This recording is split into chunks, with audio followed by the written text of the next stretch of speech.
Good evening from New York. I am Selwyn Collins of CWS Conversations with Selwyn. A very happy and blessed 2015 to all of you. I anticipate an even more successful 2015. I must say this is thank you very much for those of you who have been with CWS Journeys. I've added Journeys to it right now. Thank you for your support. I anticipate a very productive year. I'm not sure exactly how it's going to unfold, but I am optimistic. Thank you for tuning in tonight, our first show for the year.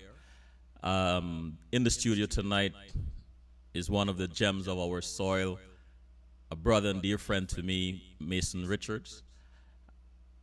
Mason Richards, as many of you would know, is a filmmaker, director, and writer, and he just visited Cuba where he screened his film, The Seawall, as El Malecon. And I can't wait to start this conversation, Mason, to find out about his experience and what plans he has for the future and what he intends to bring to us as a filmmaker. So I'll take a short break, and when I return, let the conversation begin.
We are back. The gentleman next to me is Mason Richards. Mason, good evening and welcome to CWS. Good evening and Happy New Year. Oh, same to you. Thanks a lot. Thank you. Mason, who is this young filmmaker, director, writer? This Mason Richards, when he is neither acting or making a film, who is he? Who am I? Yes. I'm a person that's chasing my dreams, and a person that's persevering for things I believe in, and I'm a person that loves to hear about people's stories, and someone that loves to tell stories as well of other people and about my life and my family and about my community. And I'll start off with that for the new year. I'll start off with that. You know, it's funny you mentioned dream. The last time you were on CWS is over a year ago. You spoke about the importance of having a dream. That's over a year ago, Mason. How is the dream today? The dream is alive and kicking. The dream is alive and kicking. I'm so blessed. I'm so happy. I'm so happy that I'm starting off 2015 with a lot of momentum, and as you know, like the trip to Cuba, the trip to Trinidad, with my film, The Seawall, has been just inspiring, and I am just like overwhelmed with emotion and drive to continue on this journey that I think we're all on together. I think we're all on a journey and a mission. To do some great things for this year. You know, you talked about being overwhelmed. The Seawall. You know, what is interesting about this show is how I love to follow the flow. You know, and you mentioned being overwhelmed. The Seawall was nominated at Cannes Film Festival 2011, right? Then there was a Canadian Film Festival, recently Trinidad, and now Cuba. What does all of that feel like to you, Mason? Did you imagine all of this when you first went in front of that camera to start production of the Seawall? Actually, Selwyn, honestly, I did not imagine any of this. Like, the Seawall premiered in the Cannes Film Festival in France in 2011. That was 3 years ago, and I had no idea that 3 years later, I would still be traveling the world with this film. I get requests almost daily from people wanting to see it, wanting to have a conversation about it. And I've been blessed enough to win awards and do all these great opportunities because of this film. So I had no idea, to answer your question, that it was going to go this far. But you know what? I'm taking the opportunity as a mission to ride that, to go with it, to go with the flow. Because sometimes things come into your life and you have to just go with that journey. So the Seawall started as my thesis film from grad school, from film school, from CalArts. I went to Guyana with a minimal crew, used non-actors, people that I met in the streets of Georgetown, and barely had a script, and made this 9-minute film. And if I can tell you, 3 years later, if I knew that I was going to be in Cannes, in France, and in London, and all over the Caribbean, I'd be screening Guyana, I'd be screening at CARICOM and Suriname, and then just recently in Havana Film Festival in Cuba.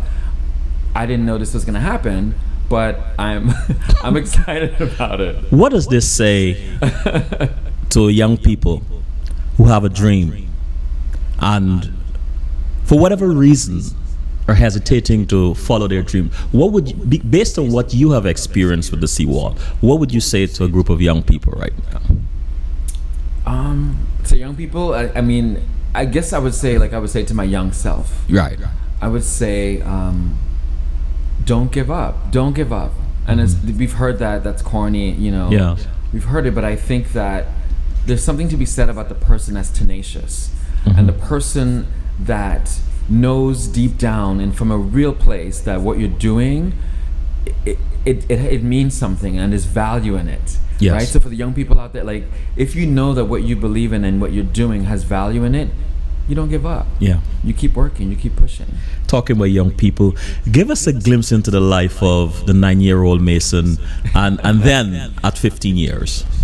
A 9-year-old Mason. Oh, wow. Okay. So my you're taking me back, Selwyn. Yeah, I want to, man. So my family moved from Guyana when I was 7 years old. And my mom always tells this story. We came from Guyana with 4 suitcases. So there were 4 of us. My mom, my brother, my sister, myself. We had a suitcase each. That was it. We moved here with 4 suitcases to make a better life for ourselves, to find a way to make it in America, right?